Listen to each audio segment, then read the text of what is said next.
Welcome to Manifested Publishers. Hello, Lana. I hope you are faring on well. Welcome to our today's history and government lesson. Teacher Conan Gakure, and it's an honor to have you in our today's lesson. We are learning about the international relations. International relations. That is the topic we are handling as the second topic of Form 4 work. And we introduced in our previous lessons, we discussed or have learned what international relations are, and we said are the interactions between different countries, peaceful or organized relations or interactions of different countries. And we said there are different ways in which countries interact. I hope you are able to remember them. Also, we learned about the first international organization that was created, that is still running even today. That is the United Nations. That is what we learned in our previous lesson about the United Nations. And we said it is an association, meaning it brings different countries to come together and associate with one another. So it is an association of independent states. Each state is independent of the other. Each state, each country has their own government, has their own political system. They have their own ideologies different from the other. So these countries or these states come together and associate with one another with the aim of maintaining international peace. You should never forget that.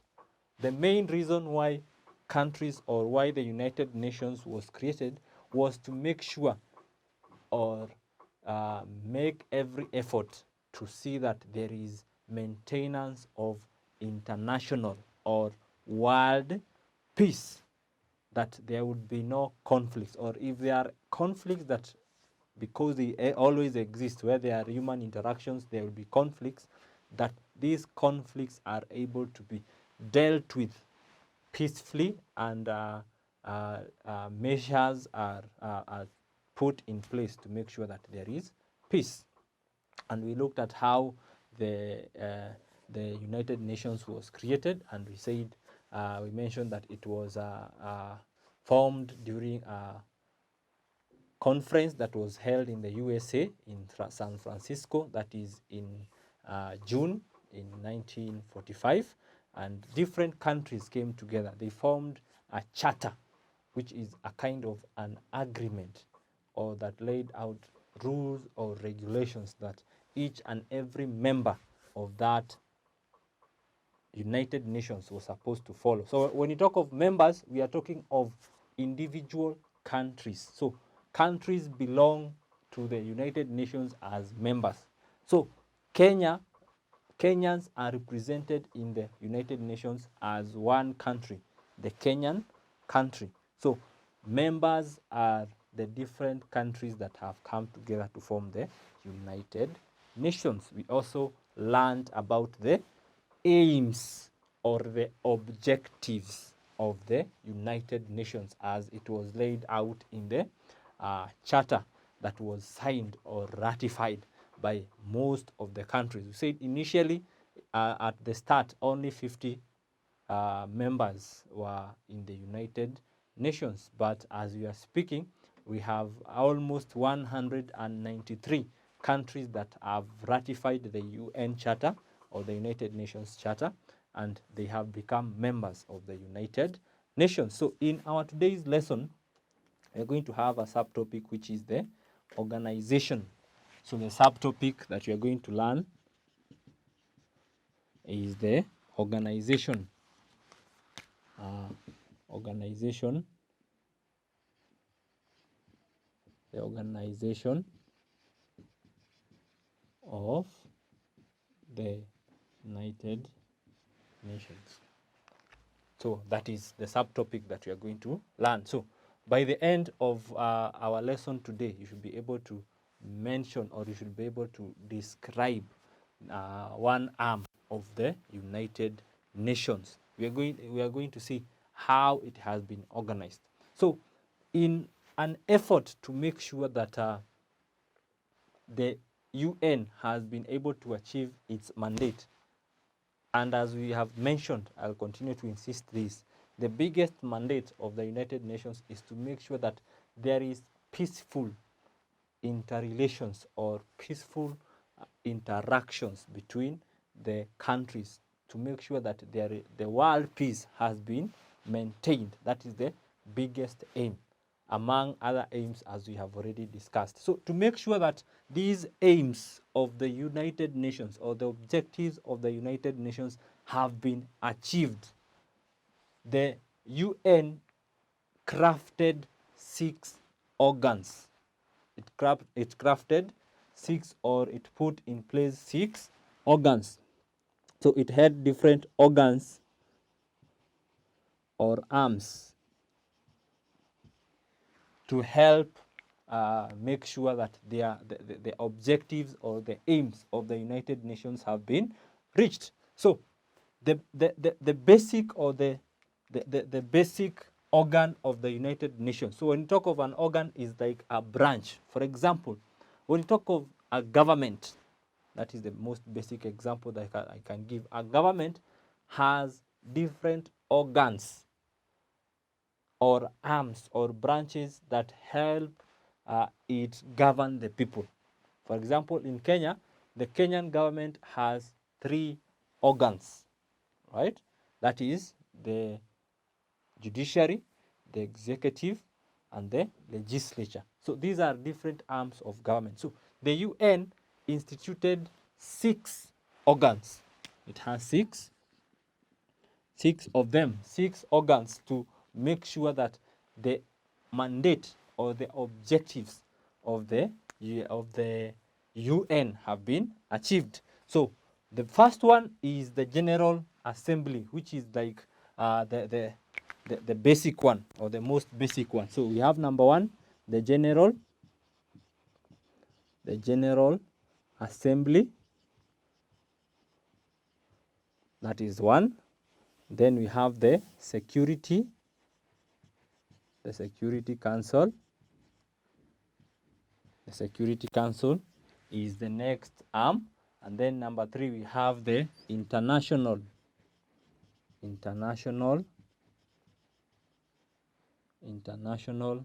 Court of Justice, which is normally abbreviated as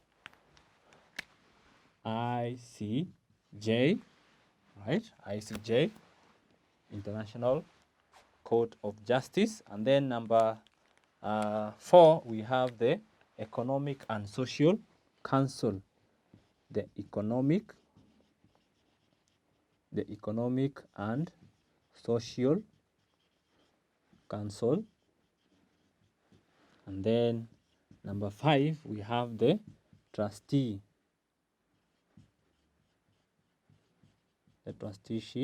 Council. And then number 6, we have the Secretariat.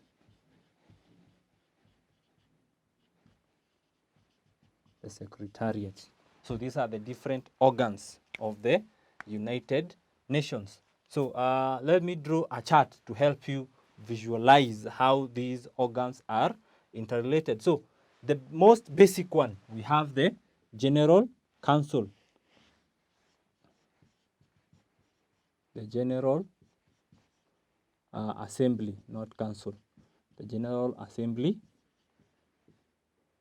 So this is where all the countries of that belong to the UN come together. So the General Assembly brings together all the members. So all these other organs emanate or get their power from the General Assembly.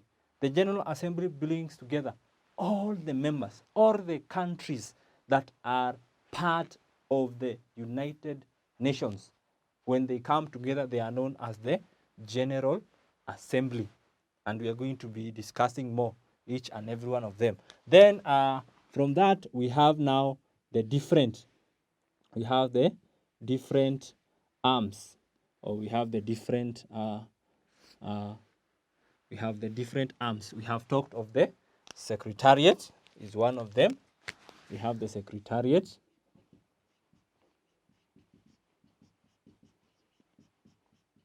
Then we have the ICJ, that is the International Criminal Court. Then we have International Court of Justice, and then we have the which is the other one? We have the Economic and Social Council. Economic and the Social Council, and then we have the Trusteeship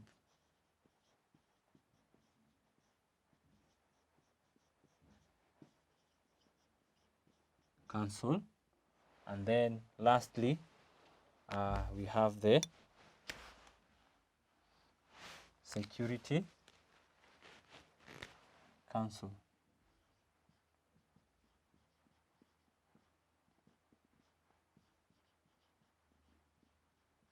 The Security Council.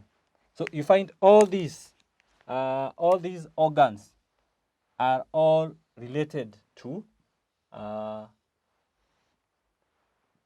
all part of the United Nations. They work as under the United Nations, but each has its own duties.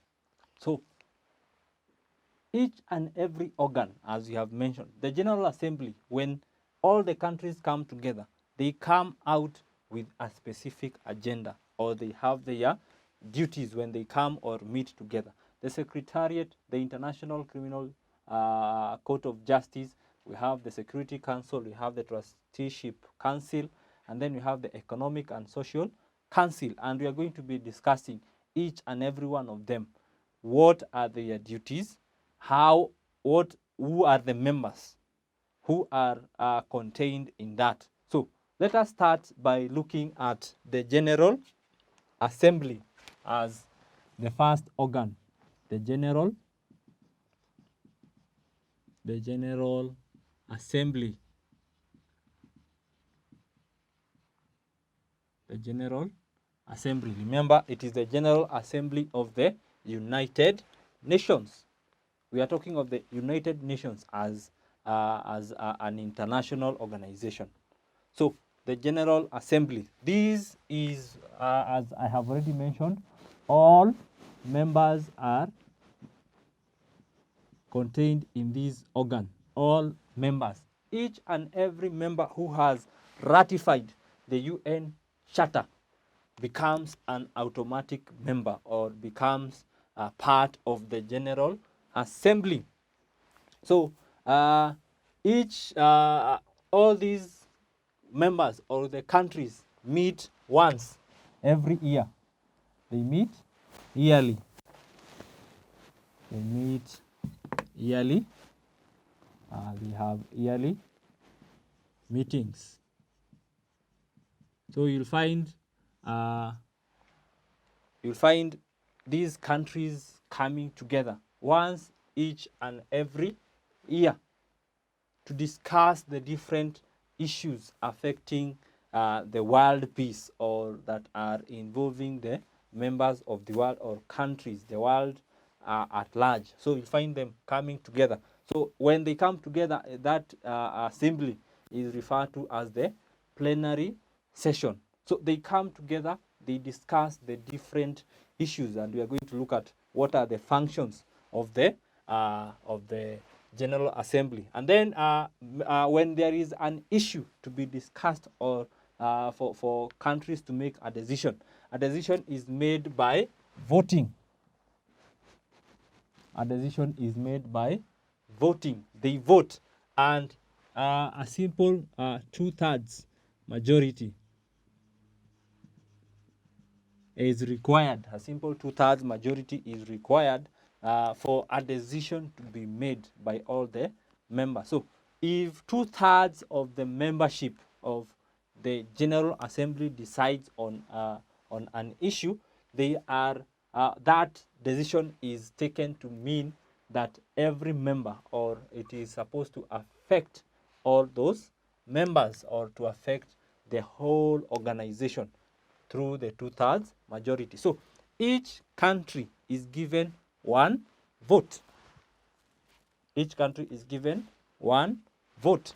So whenever there is a decision to be made during the plenary session, the countries are given, each country is given one vote. But whenever they are meeting, you could send up to 5 representatives. For example, we could have 5 representatives coming from Kenya to go and represent Kenya in the General Assembly. But whenever there is an issue to be dealt with, or an issue that requires voting, Kenya will be given, or will vote as one nation. Yes, we have taken 5 representatives, but the vote that is counted is Kenya will vote as a member. So each and every country is allowed to have one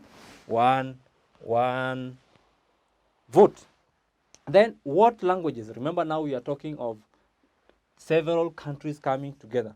Now, what language do they speak? So we have six official languages. 6 official languages that are identified, or that are accepted in the discussion. The first one is English. Then we have French. We also have the Spanish language.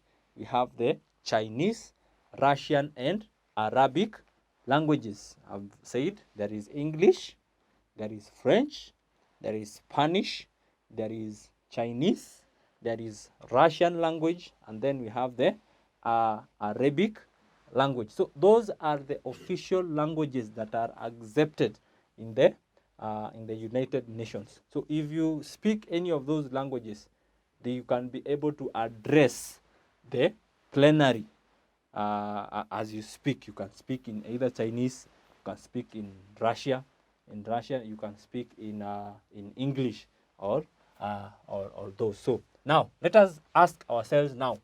Let's take a step further and ask ourselves, what are the duties or functions of the General Assembly when all these countries come together and sit down in one plenary? What do they do? So the functions of the General Assembly. The functions of the General Assembly. Number 1, they discuss questions relating to international peace. They discuss questions relating to international peace. So if there is any problem, or there is any issue that is threatening the world peace or international peace, it is the duty of the General Assembly to come and discuss and interrogate these questions and find a way out. So whenever there is international, this is international, not internal, international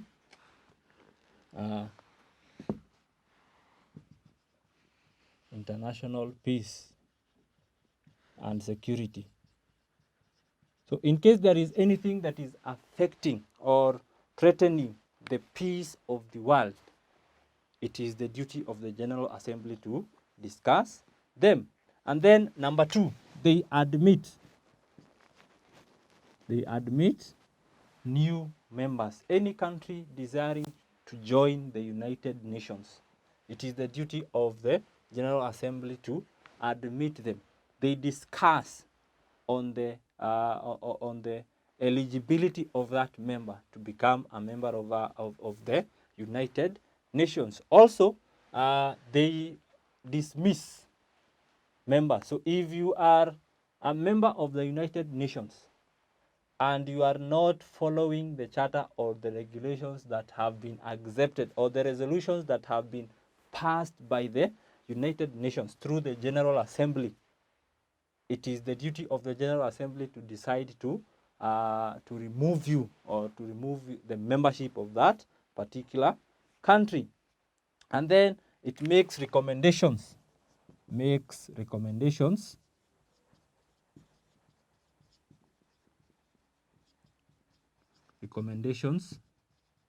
for peaceful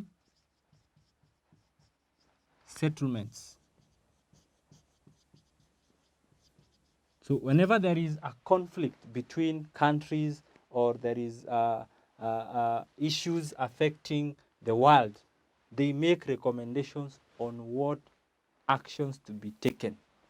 What are the remedies to the issues bringing turmoil or bringing problems that are affecting world security and peace? And then it also considers and approves. It considers and approves the budget of the UN. It considers and approves the budget of the UN. Remember, we said the United Nations is an organization. They require resources. They make a budget. This is the amount of money we wish to spend.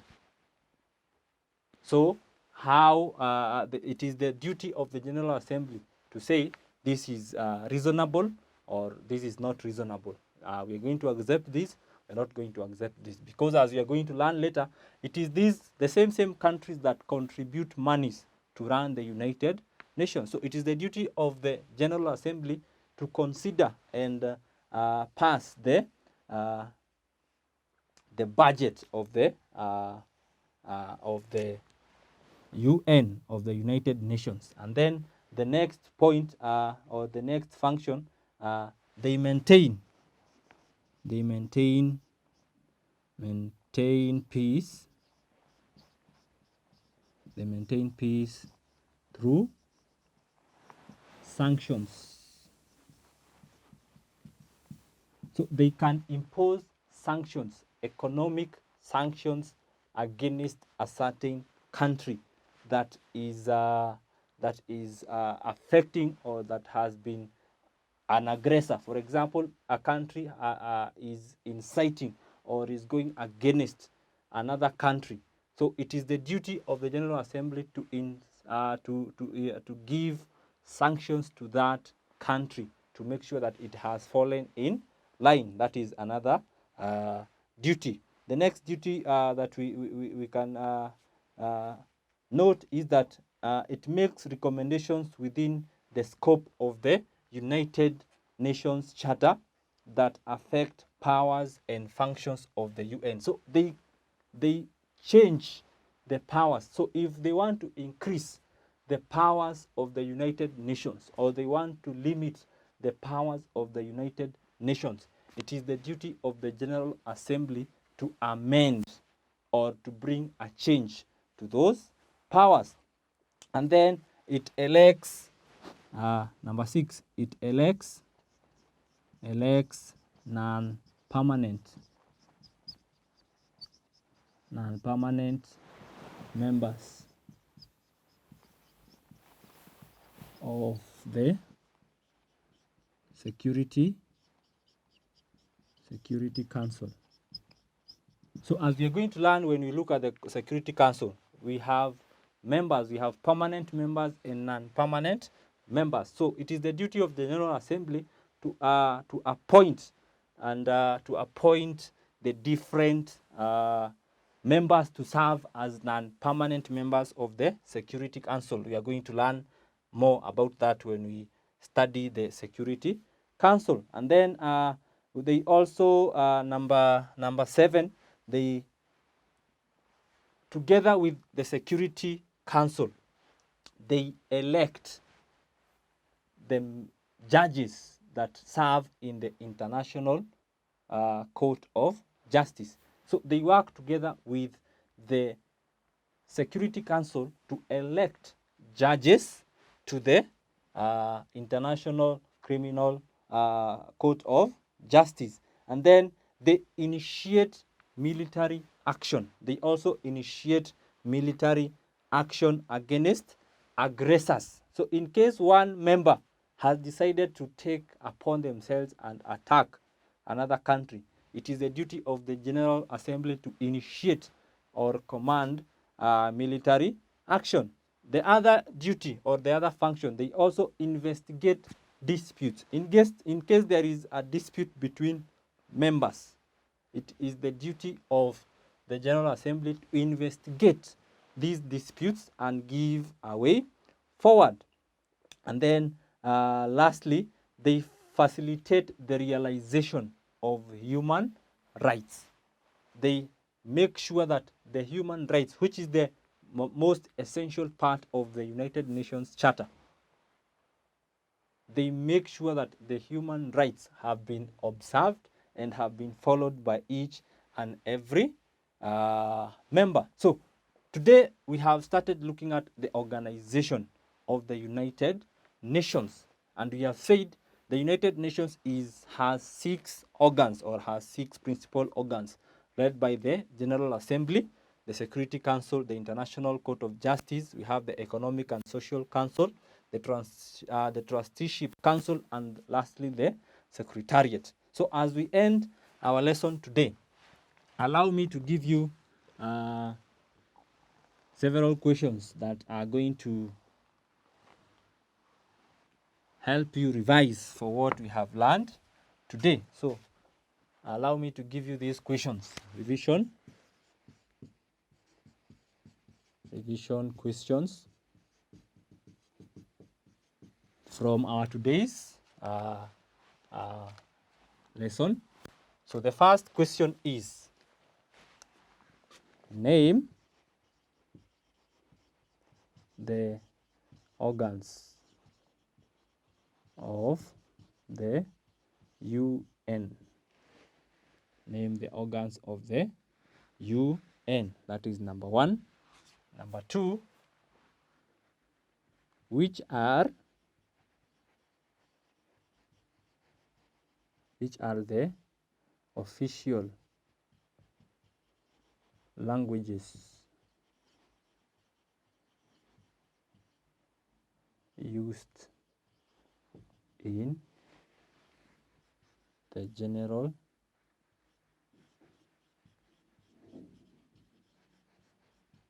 Assembly. Then number 3, states the functions. State the functions of the General Assembly. So our revision questions today: name the organs of the United Nations. That is 1. Which are the official languages used in the General Assembly? And then number 3, state the functions of the General Assembly. And I hope, learner, you have enjoyed and have an informative lesson.